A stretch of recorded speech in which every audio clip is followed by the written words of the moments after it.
muito bem, pessoal. É o seguinte, eu não vou falar do sorteio agora não, vou deixar falar no boteco, aliás, no abraço. Vou falar também no abraço, vou falar do boteco da Chapinha lá, que fui lá tomar uma gelada. Eu vou postar as fotos do pessoal e vou mandar um abraço pra galera lá. Meu amigo Natan, se puder me ajudar, Natan, amanhã, colocar uma enquete na página da Hora do Carralho para mim, se você é a favor ou contra essa matéria que vai passar agora. Nós fomos chamados, né, a reportagem, para uma entrevista com uma das promotoras de Caratinga, que, segundo a informação que eu tenho, eu vou ver a matéria junto com vocês, porque eu gosto de ver a matéria junto com vocês, para poder sentir a matéria e poder captar, como diz o meu amigo Mexidinho, aquilo que eu vou falar depois. Segundo eu fiquei sabendo, existe uma possibilidade, né, de alguns presos, né, que estão lá amontoados na cadeia dos BIAs, serem liberados pela Justiça em função da superlotação.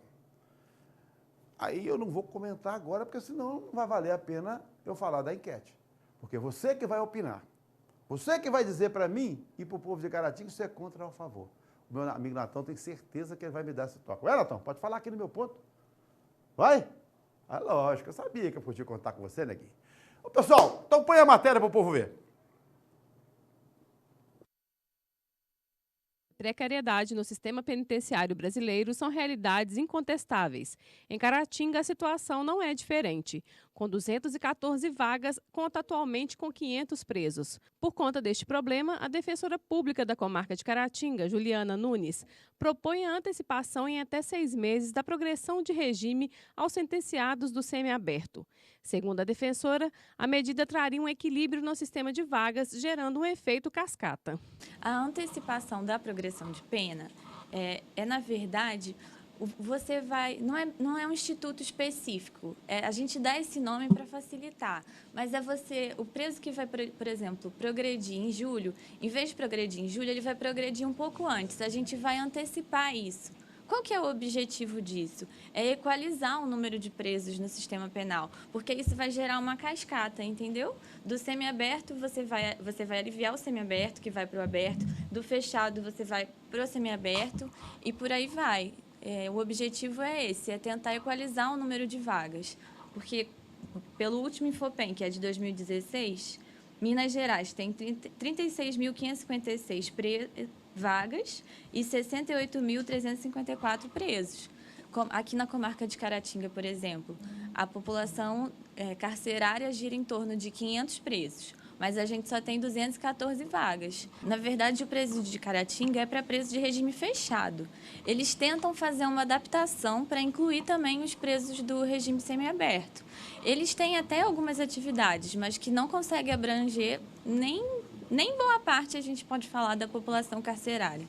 São muito poucos os presos que trabalham, que estudam, salvo engano, não chega nem a 20. A superpopulação carcerária, ela gera outros problemas, que é a falta de higiene, a falta de aeração, falta de vestuário, falta de medicamentos. Médico, a gente só tem médico 2 vezes por semana e é só um médico para toda essa quantidade de gente. Então, assim, a superpopulação carcerária gera outros impactos. A defensora explicou que o próprio Tribunal de Justiça de Minas Gerais editou uma portaria neste sentido e que outras comarcas mineiras já adotam o procedimento.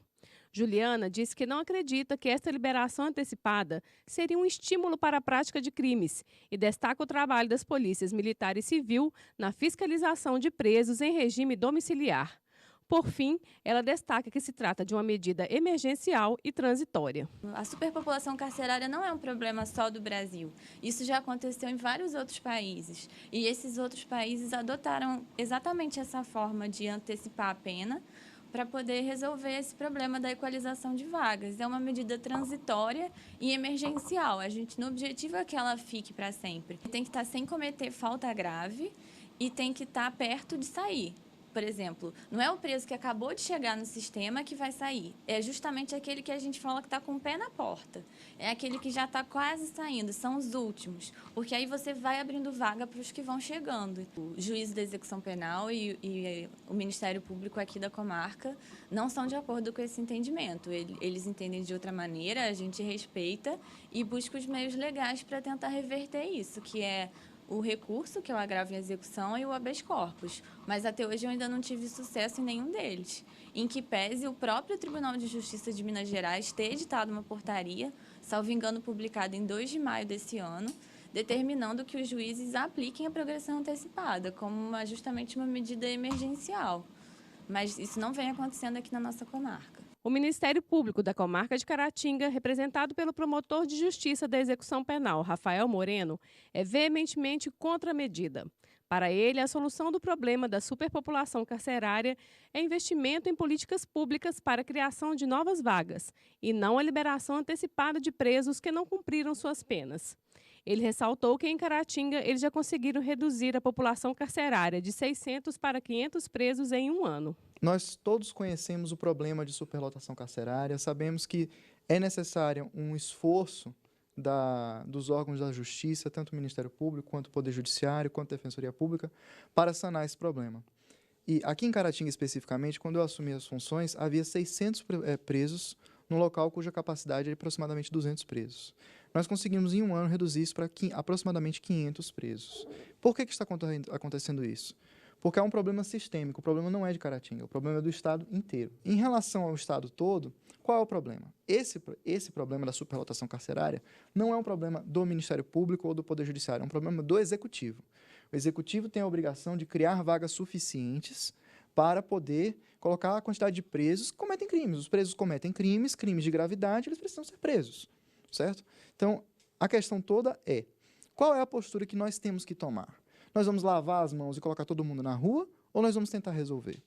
A postura do Ministério Público, não apenas minha, mas a postura do Ministério Público no Estado como um todo, sempre foi de tentar negociar com o Poder Executivo para criar um plano de metas e aumentar o número de vagas. O que acontece?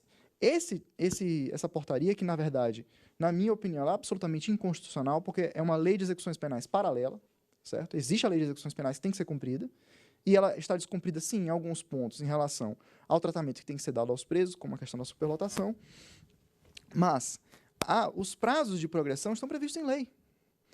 Uma portaria do Tribunal de Justiça não pode criar novos prazos de progressão. Em nota, o comandante do 62º Batalhão de Polícia Militar, tenente-coronel Luciano Reis, se manifestou acerca da progressão antecipada da pena. Ele destacou as ações de prevenção criminal do batalhão, que culminaram na redução significativa da criminalidade no primeiro semestre de 2019 em Caratinga. Ressaltou ainda que a PM, em parceria com a Vara de Execução Penal da comarca, realiza fiscalização do cumprimento da pena em regime domiciliar. Por fim, o comando do batalhão manifestou preocupação que indivíduos soltos sem a devida fiscalização possam voltar a reincidir em crimes violentos, trazendo consequências danosas à sociedade, impactando, pois, a preservação da ordem pública. Muito bem, está aí a matéria. Jorginho, hoje você está ruim. Você está ruim hoje. O que está acontecendo com o senhor? Não, patrão, é porque às vezes, né, o contra-regra que está sentado ali, o senhor está na frente aqui, não tem como visualizar ali. Você está me chamando de grande?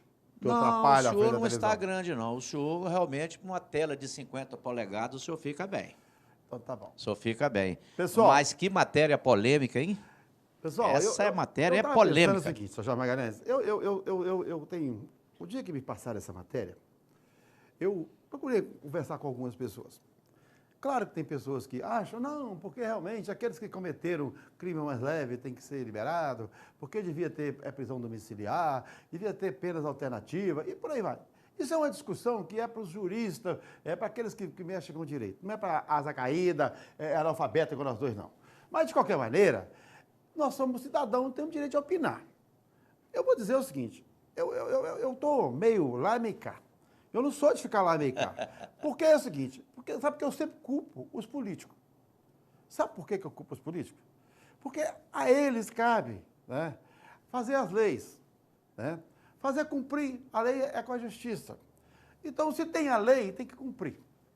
E como é que você vai liberar o sujeito que cometeu crime grave? Ah, mas ele está quase saindo. Tá, e se ele sair e cometer de novo? Porque as pessoas estão com medo disso. Ah, tem muito lá, cara que é marginal, que é perigoso, se sair por na rua, vai fazer tudo de novo. Pode ser que sim, pode ser que não. As pessoas também têm direito de recuperar na vida.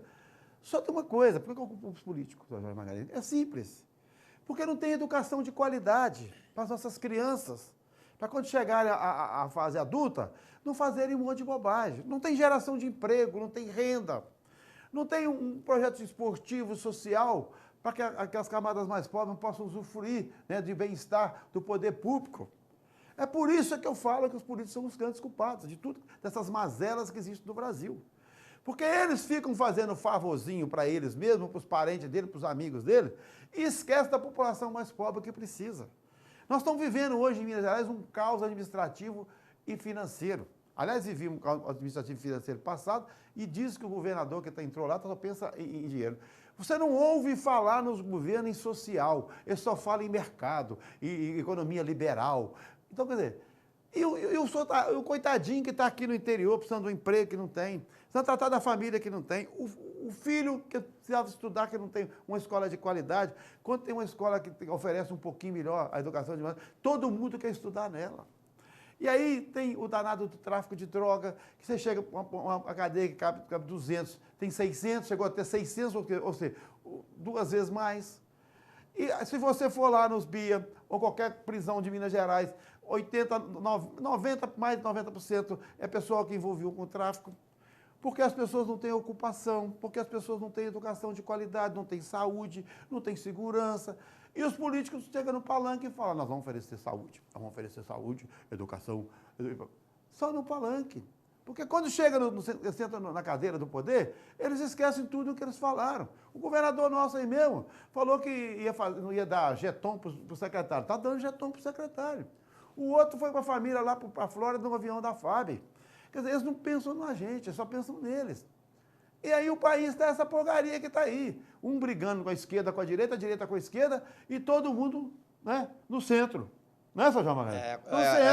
É uma situação de polêmica mesmo, Carrara, porque isso depende de debates e debates das pessoas, né, preparadas para isso. Nós estamos vendo aí a nossa defensora pública, ela está preocupada com a superlotação, porque, na verdade, a função da prisão é recuperar o cidadão para retornar ele para a sociedade. Nesse caso que está aí, você tem vaga para 200 presos, tem 600, jamais ele será recuperado. Eu acho que não, vai Essa é a preocupação pior, dela. E já vem a preocupação do promotor, né? Porque teve um trâmite, teve um trabalho todo aí para as condenações, né? No caso, quem está lá foi condenado. O que acontece? Ele está correto, isso é o executivo que é o responsável por isso. Quem prende o pato tem que dar a água. O governo cumpriu, prendeu, ele tem que manter, sim, ele tem que manter o preso em condição de sobreviver e retornar ele para a sociedade. Mas não faz isso. Agora, é o que você falou, os políticos, eles prometem muito, é no palanque. Quando chega lá, na hora de fazer as coisas acontecer, na realidade, ele escorrega, fala que não tem jeito. Muito bem. Agora, é complicado, cara. Tá bom. Vou estender um pouquinho mais por aqui. Isso, Vou estender, acabou, viu? Acabou o tempo. Então, deixa para lá. O assunto é polêmico. Pessoal, vai aí na enquete aí, nós vamos comentar depois esse assunto, que é polêmico Natan mesmo. me prometeu, nós vamos colocar amanhã no ar, na página da Hora do Carraro, se você é contra ou a favor de soltar aqueles presos, como diz a defensora pública, já está com o pé na saída, já está quase cumprindo a pena. Se você é a favor, você vai dizer sim, se você não dizer não. Sabe por quê que eu estou fazendo isso? É muito simples. Porque é muito fácil eu chegar aqui e falar assim, não solta aqueles vagabundos lá, não. Não solta aqueles... Não. Solta então, porque todo mundo está chegando, ninguém tem saúde, educação lá, não tem nada lá dentro, porque quem tem lá é uma bagunça nada, não tem, igual falou mesmo, não tem higiene, não tem nada, não tem médico, não tem nada. É muito fácil, está comendo as custas do Estado. Então é muito fácil falar isso. Só que quem está lá dentro está sofrendo. A família está sofrendo aqui fora, eles estão sofrendo lá dentro. Tá? Porque sofre mesmo. O nego fala, mas tem o bandido é bandido, gente. Eu não estou falando de bandido, não estou falando daquele cara que cometeu um deslize na vida e está pagando por esses deslizes. Tá certo? O vagabundo não tem esse, esse é irrecuperável. Então, é um assunto polêmico que nós precisamos analisar ele com muito cuidado, para não ser injusto com alguns e também julgar um bando de gente na rua aí para começar a continuar a roubar, assaltar, a mão armada e com moto e outras coisas mais que nós estamos assistindo aí. Caratinga até melhorou aí, a polícia mesmo soltou um balanço aí dizendo que melhorou. Só tem uma coisa, se soltar esse monte, pode ser que piore. Então a gente não sabe. Então, ó, tá aí a matéria, você vai opinar, tá certo? Na página da Hora do Carraro você vai colocar lá, sim ou não, tá certo? Daqui a pouco a gente volta com a Hora dos Abraços.